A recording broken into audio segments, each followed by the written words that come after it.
Bismillahirrahmanirrahim. Assalamualaikum warahmatullahi wabarakatuh. Waalaikumsalam warahmatullahi wabarakatuh. Salam sejahtera bagi kita semua. Puji syukur alhamdulillah. Pada hari ini, tepatnya di tanggal 4 Mei, Apa nama Bluetooth-nya, Bang? melaksanakan sosialisasi tema budaya kaum muda yang dilaksanakan oleh Direktorat Jenderal Kebudayaan melalui Direktorat Kebudayaan. Ya, tentunya kita pertama-tama panjatkan puji syukur kepada kehadirat Allah Subhanahu wa Ta'ala yang tentunya di masa seperti ini, di wabah pandemi ini, ada beberapa hal terkait dengan kegiatan KBKM yang mengalami perubahan konsep acara dari yang sebelumnya di tahun lalu. Kemudian pada tahun ini kita sedang mengalami pandemi sehingga ada beberapa kegiatan yang kita ubah mekanismenya menjadi versi online seperti yang sekarang kita laksanakan pada pagi hari ini. Ya baik, pertama yang terhormat saya ucapkan terima kasih kepada Bapak Direktur PTLK Bapak Yudi Wahyudin. Selamat pagi Pak. Assalamualaikum warahmatullahi wabarakatuh. Salam warahmatullahi wabarakatuh. Yang terhormat juga kepada perwakilan dari BPNB Aceh, Sumatera Barat dan juga Kepulauan Riau. Yang kami hormati perwakilan dari kampus-kampus di Aceh, di Sumatera Barat dan juga Kepri. Perwakilan dari Dinas Pendidikan dan Kebudayaan dari Provinsi, Kota, dan Kabupaten. Juga seluruh peserta yang pada hari ini mengikuti sosialisasi KBKM. Ya, nanti pada hari ini kita akan mengikuti sosialisasi. Sosialisasi ini akan dilaksanakan selama 4 kali, yang dimulai pada pagi hari ini jam 10, nanti jam 1, besok jam 10, dan juga jam 1 dengan wilayah yang berbeda-beda. Untuk wilayah pertama, kita akan memulai dari Aceh, Sumatera Barat, dan juga Kepulauan Riau. Ya, pada sesi kali ini, selain Bapak Direktur telah hadir juga di tengah-tengah kita 3 narasumber dari PTLK. Ada Bapak Iskandar Eko. Beliau sempat bertugas di UPT Kemendikbud di BPSNT Aceh. Beliau sebagai peneliti, kemudian sempat menghasilkan beberapa karya. Di antaranya tulisan KTT Tuhe dalam Masyarakat Tamiang. Kemudian 2014 sampai 2016 menjadi kurator di Museum Tsunami Aceh. Tahun 2016 sampai 2019 beliau bertugas di pembinaan tenaga kesenian sebagai kasih, dan tahun 2020 ini di Direktorat Pembinaan Tenaga dan Lembaga Kebudayaan sebagai pamong budaya tingkat madya. Untuk narasumber kedua telah hadir juga bersama kita Mas Angga Fauzan. Ini nanti akan membawakan materi mengenai bentuk inisiatif dan penilaiannya.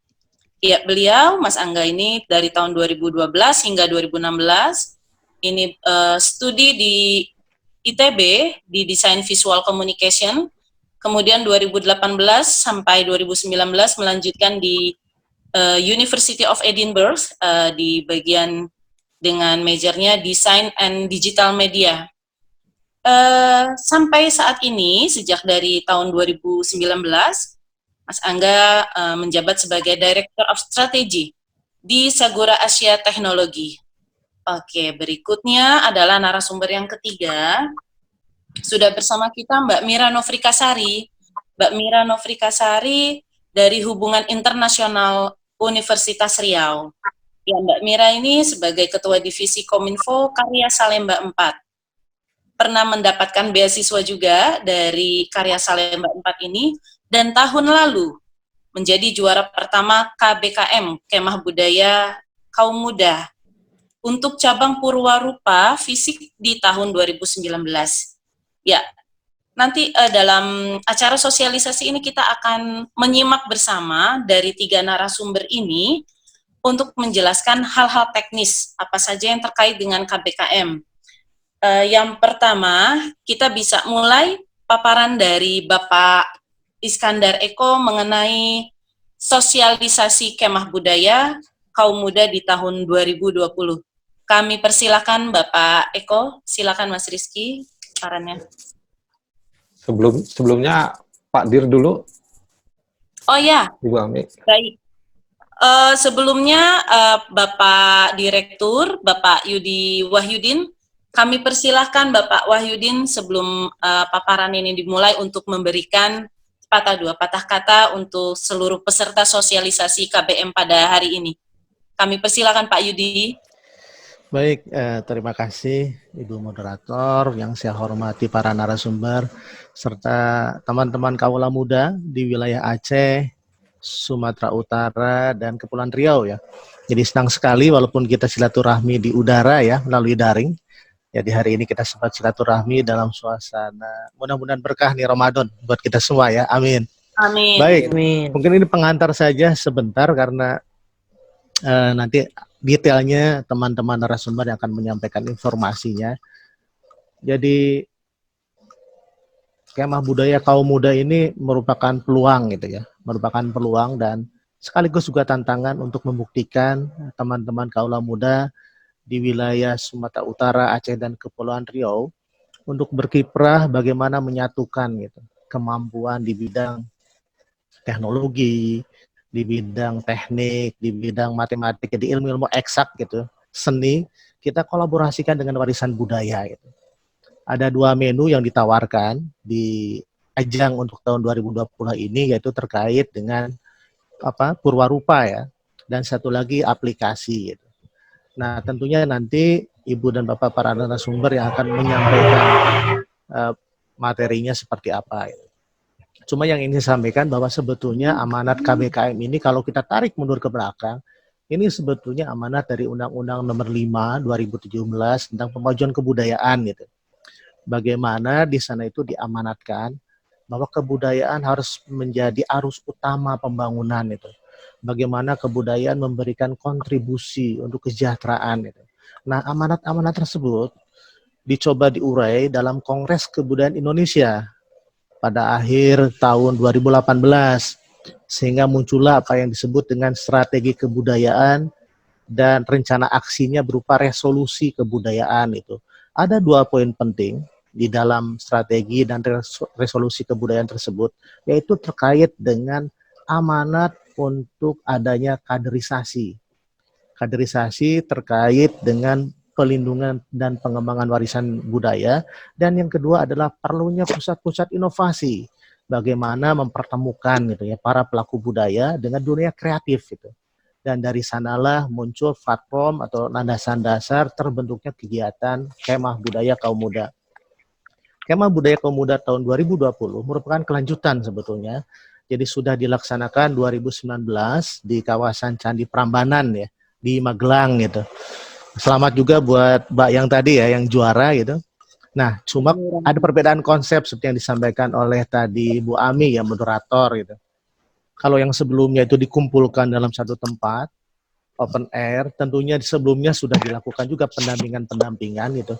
Nah, sekarang ini kita ubah, sebetulnya tidak hanya karena dampak dari COVID, memang konsepnya juga kita ubah biar jangkauannya lebih luas. Akses masyarakatnya lebih dekat gitu. Jadi kita sebar untuk kegiatannya melalui kantor-kantor kami yang ada di daerah yang namanya Balai Pelestarian Nilai Budaya gitu. Jadi nanti inkubator atau pusat-pusat untuk sharing, diskusi, pengayaan, kolaborasinya itu ada di kantor-kantor kami di daerah gitu. Dari sana baru kita coba kompetisikan dan kita kerucutkan sehingga nanti muncul gagasan-gagasan yang menarik dan bisa diimplementasikan, dan tidak tertutup kemungkinan nanti gagasan-gagasan tersebut diwujudkan dan disajikan dalam gelaran yang namanya Pekan Kebudayaan Nasional gitu. Nah itu ya kurang lebih latar belakangnya, mudah-mudahan bisa menjadi frame atau kerangka nanti Bapak Ibu narasumber dalam menyampaikan paparannya gitu. tentunya kesempatan ini kalau saya masih muda nih, pasti saya akan mati-matian ikut gitu ya. Karena pertama saya akan membuktikan bahwa warisan budaya merupakan suatu media yang luar biasa, bisa kita create, kita menjadi sesuatu yang kekinian, malah bisa mendekatkan diri kita dengan kaula muda dan lain-lain. Dan yang terakhir adalah menjawab bahwa kebudayaan itu sebetulnya bisa memberikan kontribusi untuk kesejahteraan masyarakat. Mungkin itu saja Ibu Ami dan para narasumber, sekedar pengantar, dan pukul 10.30 saya izin langsung keluar ya karena rapat dengan yang lain gitu ya. Jadi saya akan menyimak selama sampai 10.30, setelah itu saya izin ya. Oke, terima kasih sekali lagi, selamat kepada para peserta sosialisasi. Terima kasih kepada narasumber. Wabillahi taufiq wal hidayah. Wassalamualaikum warahmatullahi wabarakatuh. Waalaikumsalam warahmatullahi wabarakatuh. Banyak Bapak Direktur BPK. Kita bisa simak pesan beliau bahwa dalam kondisi apapun pada saat ini semoga kita masih bisa terus berkreatif dalam menghasilkan karya-karya budaya yang bisa bermanfaat bagi masyarakat luas. Baik, untuk itu mari kita mulai diskusinya. Ada beberapa tata tertib yang bisa kita ikuti, kita simak bersama dalam mengikuti dialog dalam sosialisasi KBKM ini. Nanti akan ditayangkan oleh Mas Rizky sebagai host. Ini kita bisa simak bersama tata tertibnya.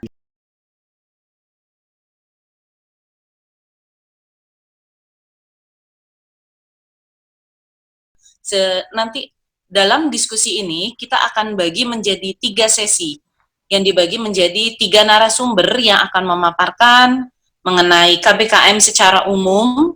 Kemudian nanti ada juga dari pengalaman pemenang KBKM tahun lalu yang bisa sharing bersama dengan seluruh peserta sosialisasi hari ini mengenai apa saja yang bisa menjadi gambaran untuk mengikuti KBKM pada tahun 2020 ini.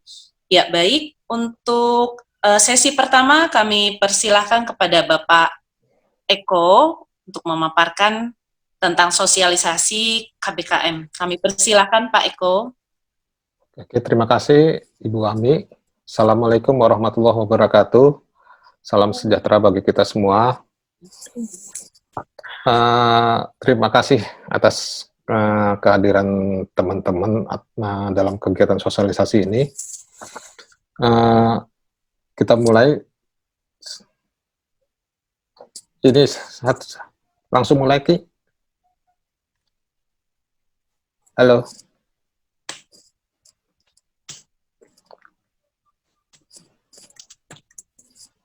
Lanjut. Oh ya. Mungkin banyak teman-teman yang belum tahu apa itu KBKM. Sebenarnya KBKM itu tadi yang sudah diceritakan oleh Pak Direktur, merupakan platform kerja budaya yang menghimpun kaum muda untuk berusaha kaum muda yang berusia antara 18 sampai 25 tahun. Ini untuk menjawab tantangan pemajuan kebudayaan dan memanfaatkan kekayaan wawasan di bidang STEM, Science, Teknologi, Engineering, Art, dan Matematik. Nah, KBKM ini itu untuk menjawab permasalahan-permasalahan yang ada di daerah, terutama dalam pemajuan kebudayaan. Nah, selama ini kan kita terlupakan bahwa sains, teknologi, dan engineering, dan art dan matematika itu seringkali dibilang tidak nyambung dengan kebudayaan. Nah, di saat inilah, di KBKM inilah, kita berusaha untuk memadukan semuanya untuk memajukan kebudayaan. Terus, Ki, lanjut. Nah, ini yang kita ini kan bahwa apa sih tujuan KBKM? Ya, yang seperti saya bilang tadi, bahwa tujuan dari KBKM adalah memanfaatkan berbagai aspek STEM dalam pemajuan kebudayaan, meningkatkan peran angkatan muda dalam pemajuan kebudayaan. Nah, untuk meningkatkan peran angkatan muda inilah kita akan berusaha mendorong bahwa teman-teman anak-anak muda ini untuk memperhatikan, untuk konsen terhadap kebudayaannya di daerahnya masing-masing. Meningkatkan kerjasama lintas kementerian dan lembaga pemerintah pusat, daerah, serta pihak swasta. Terus mencari solusi atas daftar masalah umum pokok-pokok pikiran kebudayaan daerah. Lanjut. Nah, siapa yang bisa ikut dari untuk kegiatan KBKM ini? Yaitu semua WNI berusia 18 sampai 25 tahun yang dalam satu kelompok. Itu untuk kelompok prakarya itu terdiri dari 3 orang yang jenis kelaminnya harus dicampur. 3 orang itu baik laki harus ada laki atau harus ada perempuan. Sedangkan yang aplikasi itu berjumlah 5 orang. Juga harus ada laki-laki dan perempuan. Nah, dalam satu kelompok ini sebisa mungkin diharapkan berdomisili di dalam satu kota atau kabupaten yang sama, karena untuk mempermudah koordinasi. Seterusnya itu menciptakan perwarupa dan antisipasi aktivasi inisiatif sosial untuk menjawab permasalahan dari daftar masalah umum yang ada di PPKD kabupaten, kota, atau provinsi terkait 10 objek pemajuan kebudayaan.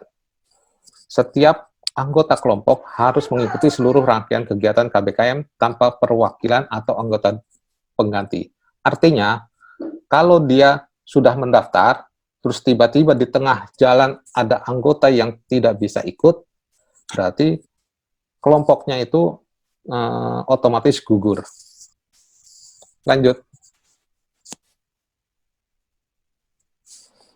Nah, tadi untuk menjawab PPKD, di mana sih kita ngelihat PPKD? PPKD provinsi dan kabupaten bisa diunduh lewat link ini. Lanjut. Kemudian, nah, apa sih keuntungan kita ngikut kegiatan ini? Nah, selain tujuannya untuk memajukan kebudayaan di daerah, peserta juga akan mendapat kesempatan memenangkan hadiah total sebesar 585 juta rupiah gitu, bagi pengembang aplikasi atau prakarya yang mereka gagas. Lanjut. Nah, bagaimana sih tahap pelaksanaannya? Tahap pelaksanaannya itu mulai dari pendaftaran yang sudah kita buka dari tanggal 26 sampai 3 Juni.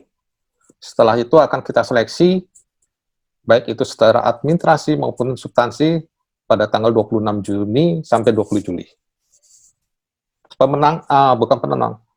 Calon peserta akan menjadi peserta ditetapkan pada tanggal 3 Juli. Pengumumannya akan dimasukkan ke dalam web dan Instagram KBKM. Para peserta akan mengikuti pelatihan secara daring tanggal 6 Juli sampai 28 Juli, dan setiap daerah punya jadwal masing-masing dan sudah dijadwalkan. Penjurian untuk setelah dilatih, nanti akan ada penjurian langsung pada saat tanggal 29 Juli. Pemenang yang peserta yang ada di lingkup regional, yang memenangkan regional, akan menuju ke tingkat nasional. Sebelum sampai ke tingkat nasional, mereka akan didampingi oleh para pendamping gitu. Nah, setelah itu baru tanggal 1 sampai tanggal 5 akan mengikuti KBKM tingkat nasional. Untuk perencanaan di tingkat nasional itu, kalau keadaan sudah membaik, akan kita kumpulkan berbarengan dengan PKN, Pekan Kebudayaan Nasional. Tapi jika memang keadaan kita di Indonesia ini masih bencana COVID itu masih berlanjut, maka kegiatan ini akan dilaksanakan secara daring. Lanjut, Ki. Bagaimana cara mendaftar? Nah, cara mendaftar tinggal klik kemendikbud.kemendikbud.id. Pendaftaran akan ditutup tanggal 24 Juni 2020. Lanjut.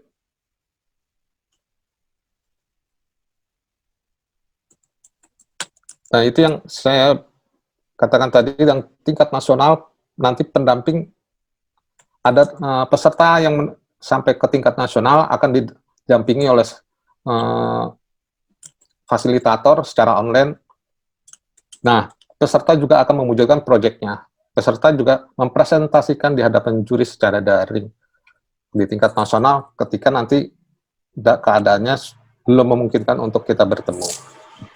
Lanjut, Ki. Ya, itu aja paparan dari saya. Mungkin lebih banyak kita akan tanya jawab di kegiatan ini. Ya. Terima kasih Bapak, Ibu moderator atas waktunya. Silakan. Ya, sama-sama Bapak Eko Iskandar. Terima kasih banyak atas paparan tentang KBKM secara umum. Iya, baik, nanti kita mulai dulu presentasi dari narasumber yang selanjutnya, dari Mas Angga Fauzan. Kami persilakan Mas Angga untuk membawakan paparannya mengenai bentuk inisiatif dan penilaiannya. Baik, kita simak bersama. Silakan Mas Angga. Halo, Assalamualaikum warahmatullahi wabarakatuh. Bapak Ibu, perkenalkan, nama saya Angga Fauzan. Saya yang bertugas untuk membantu menghimpun para fasilitator dan mengkonsep soal jenis kompetisi ini. Apakah saya screen-nya terlihat? Terlihat ya? Terlihat, Oke. Jadi saya akan fokus menjelaskan mengenai bentuk-bentuk inisiatif dan komponen penilaiannya. Pertama, kategori inisiatifnya terdiri dari dua hal. Yang nomor satu adalah kategori aplikasi atau software yang dapat menjawab tantangan pemajuan kebudayaan. Contoh, aplikasi pelaporan tertentu, game online, matchmaking tempat pertunjukan, dan sebagainya. Lantas yang nomor dua adalah prakarya, berbentuknya karya fisik yang dapat menjawab tantangan pemajuan kebudayaan, seperti mesin pemindai, board game, robot, dan sebagainya. Jadi, jenisnya cukup beragam, dan kami sangat terbuka atas berbagai macam ide dari teman-teman yang ada di berbagai daerah, dengan konsep yang penting memajukan kebudayaan yang ada di daerah masing-masing. Ini beberapa contoh-contoh yang sebelumnya dikerjakan. Ada game namanya Lokapala yang mengambil latar sejarah Nusantara dengan berbagai macam karakter yang bisa dipermainkan, seperti Kerajaan Majapahit, Sriwijaya, dan sebagainya. Kemudian ini juga ada untuk belajar kebudayaan, untuk memfasilitasi distance learning atau pembelajaran jarak jauh, seperti untuk mengenal pakaian adat, alat musik, senjata daerah, makanan, dan sebagainya. Untuk prakarya, ini contoh board game, seperti Lini Masa, ya ini permainan kartu yang berbasis sejarah proklamasi kemerdekaan, yang menghadirkan berbagai macam tokoh-tokoh bangsa. Ini masih bisa, atau juga ini, ya ini robot angklung, dengan IoT, dengan komputer, untuk disatukan, untuk bisa bermain angklung secara otomatis begitu. Nah, berikutnya pertanyaannya adalah, apa sih unsur-unsur penilaiannya? Ada beberapa. Yang pertama adalah pemahaman itu sendiri tentang pemajuan kebudayaan. Dalam artian, konsep ceritanya, konsep karya yang dibuat, entah itu aplikasi maupun prakarya, harus berdasarkan dengan pemajuan kebudayaan. Yang kedua adalah identifikasi masalahnya. Jadi, kami berharap teman-teman peserta nantinya bisa mengenal ada permasalahan apa, atau ada peluang apa, ada potensi apa yang bisa dikembangkan dari kebudayaan daerah setempat. Berikutnya, bagaimana dia menjelaskan soal idenya, gagasannya. Bagaimana dari latar belakang yang ada, masalah atau potensi yang ditemukan, serta karya yang dibuat. Kemudian juga nomor 4 adalah langkah-langkah kerjanya nih. Kita pengen tahu teman-teman nanti bagaimana sih penyusunannya dari tahap awal, penyusunan ide, pengerjaan, sampai selesai, sampai mungkin dipasarkan atau dipublikasikan, itu bagaimana strateginya. Kemudian yang kelima adalah identifikasi mengenai hasil dan dampak. Jadi kami berharap karya-karya yang dibuat benar-benar bisa menciptakan dampak yang positif bagi kebudayaan lokal yang diusung begitu, sehingga tidak asik sendiri, tapi benar-benar berdasarkan pada potensi lokal yang ada. Nah, ini juga nih yang pertama mengenai pemahaman mengenai pemajuan kebudayaan. Di sini ada 3 komponen utama, yaitu pengembangan, perlindungan, dan pemanfaatan. Pengembangan di sini seperti kajian pengayaan, keragaman, penyebarluasan. Nanti kalau perlindungan seperti inventarisasi, pemeliharaan, publikasi, dan sebagainya. Atau pemanfaatan, seperti bagaimana kita memanfaatkan ketahanan budaya, bagaimana memperbesar pengaruhnya, atau bahkan berdampak pada kesejahteraan sosial. Ini semua komponen pengembangan, perlindungan, dan pemanfaatan nantilah yang akan kita bantu untuk bina bareng-bareng. Kemudian yang kedua adalah identifikasi masalah kebudayaan. Sejauh mana calon peserta akrab dengan PPKD ini? Jadi PPKD adalah pokok pikiran kebudayaan daerah seperti Bapak Ibu yang ketahui juga. Lantas sejauh mana masalah yang diangkat ini atau yang mau dipecahkan menggambarkan permasalahan aktual, sehingga kami benar-benar membutuhkan juga bantuan Bapak Ibu untuk memahami dan mempublikasikan dan menjelaskan kepada teman-teman peserta di daerah tentang pokok pikiran kebudayaan daerah masing-masing. Nah, daftar-daftar masalah umumnya ada beberapa. Di sini ada seperti belum optimalnya mekanisme pelindungan ekspresi budaya masyarakat, atau kurangnya interaksi antar budaya. Kemudian ada juga soal kurangnya pengelolaan kekayaan wawasan budaya, atau kurang efektifnya diplomasi budaya Indonesia di tingkat dunia, maupun belum optimalnya pemanfaatan OPK dan CB untuk penguatan karakter bangsa. Ada juga misalkan belum optimalnya pemanfaatan ekonomi secara kreatif. Kemudian nomor 7 ada misalkan kurang efektifnya mekanisme kontrol masyarakat terhadap kebijakan budaya. Untuk poin nomor 8, seperti belum adanya sistem data yang terpadu di bidang kebudayaan dengan berbagai pusat data. 9, lemahnya regenerasi pelaku, ahli, atau pemerhati dari OPK dan CB di masyarakat. Atau terakhir nomor 10, semisal ada mengenai belum terwujudnya perluasan dan pemerataan akses publik atas sarana dan prasarana budaya. Beberapa ini adalah contoh-contoh daftar masalah umum yang mungkin nanti bisa diangkat oleh masing-masing peserta. Nah, lantas nomor 3, bagaimana sih peserta ini nanti akan mendeskripsikan ide permasalahan masalahnya? Mengenai sejauh mana sih idenya tentang inisiatif yang diharap dapat memecahkan masalah yang tergambar dengan jelas. Sejauh mana ide tersebut realistis, dan sejauh mana ide tersebut dapat secara fleksibel diperbesar maupun diperkecil skalanya, alias scalable. Ini juga jadi elemen yang sangat penting yang kami harapkan bisa dikerjakan dan dijelaskan oleh teman-teman peserta. Lantas, berikutnya adalah identifikasi tahap-tahap pekerjanya. Seperti sejauh mana peserta dapat menjabarkan ide inisiatifnya dalam tahap-tahap pelaksanaan kerja yang terpilah. Kemudian juga bisa mengenai sejauh mana rancangan tahap-tahap tersebut menjadi realistis sebelum dikerjakan. Atau yang terakhir juga, sejauh mana tahap-tahap itu mencerminkan pembagian kerja yang adil dalam kelompok. Oke, berikutnya, identifikasi keluaran dan dampaknya. Ada beberapa hal, seperti sejauh mana peserta mampu mengenali keluaran atau output dan dampak atau impact dari inisiatif mereka. Berikutnya, sejauh mana keluaran inisiatif mereka dapat menjawab masalah yang diidentifikasi di awal. Sejauh mana juga dampak yang inisiatif yang mereka buat dapat menggerakkan atau meningkatkan partisipasi yang lebih luas dalam pemajuan kebudayaan. Oke, kurang lebih seperti itu untuk pembukaan. Nanti mungkin kita bisa lanjutkan pada diskusi. Terima kasih Bu, saya kembalikan ke Ibu Moderator. Iya, baik Mas Angga untuk paparannya. Mudah-mudahan nanti bisa memberi gambaran kepada seluruh peserta yang ada di dalam sosialisasi KBKM ini. Kira-kira setelah ini nanti bisa mencari teman, mau ikut yang kategori prakarya atau aplikasi, kemudian mengenali permasalahan kebudayaan yang ada di daerahnya masing-masing, kemudian bisa berdiskusi bersama dan langsung saja mendaftar KBKM di website yang telah ditentukan.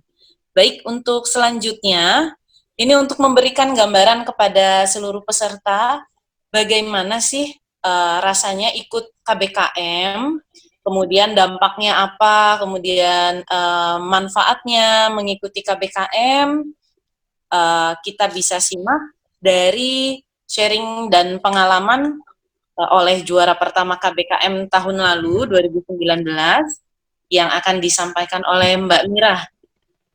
Kami persilakan untuk paparannya. Assalamualaikum warahmatullahi wabarakatuh. Selamat pagi teman-teman. Perkenalkan, nama saya Mira dari Pekanbaru. Teman-teman di sini ada yang dari Pekanbaru? Salam kenal. Sebelumnya terima kasih kepada pembicara sebelumnya, Bu Ami juga dan panitia. Ikuti Kemah Budaya Kaum Muda 2019 ini, kami banyak mendapat pengalaman. Kami berempat itu, saya Mira Nufrikasari, ada Aida Alfiani, ada teman saya Amastia Forinda dan Dodi Rahman. Ini kami sebenarnya teman satu kelas dalam satu jurusan, yaitu jurusan Hubungan Internasional di Universitas Riau, sama-sama angkatan 2017. Nah, kami bukan dari basic kebudayaan ya teman-teman, bukan juga dari jurusan Sastra Melayu, kita dari jurusan Hubungan Internasional, di mana mungkin lebih banyak hal-hal politik yang kita pelajari. Namun, tidak menutup kemungkinan untuk kami mengikuti Kemah Budaya ini, karena kami mendapat sendiri permasalahan lunturnya kebudayaan di daerah kami. Kami mengambil studi kas waktu itu di Kota Pekanbaru, di mana kami menemui anak-anak di Pekanbaru, baik itu sudah besar ataupun dia ketika masih kecil, di Pekanbaru itu ya, untuk penggunaan bahasa Melayu sendiri itu, bahasa Riau sendiri itu jarang digunakan.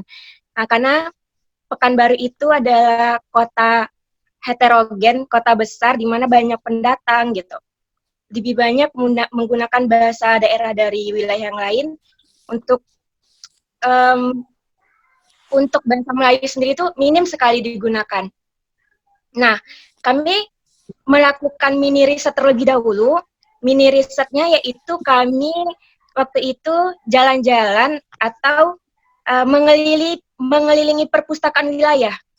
Mengelilingi perpustakaan wilayah yang ada di Pekanbaru. Kami bertanya kepada 3 orang adik-adik di situ. Ketika saat itu saya membawakan wawancara itu menggunakan bahasa Melayu, adik-adik itu malahan bilang, "Kak, kenapa sih kakak ngomong pakai bahasa Upin Ipin?"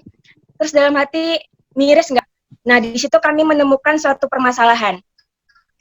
Terus untuk teman-teman juga, benar apa yang dibilang oleh narasumber sebelumnya tadi, kita jika mau daftar KBKM ini harus lebih banyak PDKT dengan PPKD. Nah, permasalahan kuncinya di sini, di PPKD. Teman-teman juga di sembari kami mencari data langsung tadi, kami juga mengecek PPKD Riau, di mana kami menemukan yang persentase yang paling ekstrim gitu, itu di tradisi lisan. Disitulah kami mencetuskan ide kami. Ide kami yaitu buku saku budaya Melayu. Nah, buku saku budaya Melayu ini konsepnya buku mini, yaitu bukunya bisa dilipat. Terus juga ada beberapa permainan interaktif. Ini adalah buku interaktif. Jika teman-teman mau mengangkat untuk keluar rupa, saya mengabaikan bahwa jangan idealis gitu, jangan hanya bendanya saja yang dipikirkan, namun kita ingat lagi bahwa KBKM ini adalah perpaduan dari STEM versus budaya, STEM ditambah budaya. Jadi pengalaman saya ketika ini mencari ide, ketika di perkemahan, atau di waktu itu kita mendapat kesempatan ke Candi Prambanan. Kalau teman-teman mau bertanya ngapain aja sih kalau waktu di kemah itu, kebanyakannya have fun sih kalau kita bilang have fun. Cuma hal-hal yang paling mendebarkan itu memang ketika presentasi. Namun jangan khawatir, di Kemah Budaya Kaum Muda kita di sini difasilitasi, ada fasilitator yang membimbing. Pertama tadi saya bilang bahwa jangan lupa PDKT sama PPKD, itu wajib memang dibaca. Jangan lupa juga mini riset, jangan lupa bentuk tim, jangan lupa atur strategi, dan yang paling penting itu jangan lupa idenya. Idenya harus memecahkan permasalahan kebudayaan sesuai dengan Undang-Undang Pemajuan Kebudayaan. Nah, ya terima kasih banyak Mbak Mira atas pengalamannya yang sudah dibagi ke kita semua. Ya semoga itu bisa membuka pemikiran dari seluruh peserta di sini. Bila ada yang masih bingung mau membuat apa, kira-kira mau mengambil tema apa, sekiranya bisa disimak tadi pengalamannya yang pertama.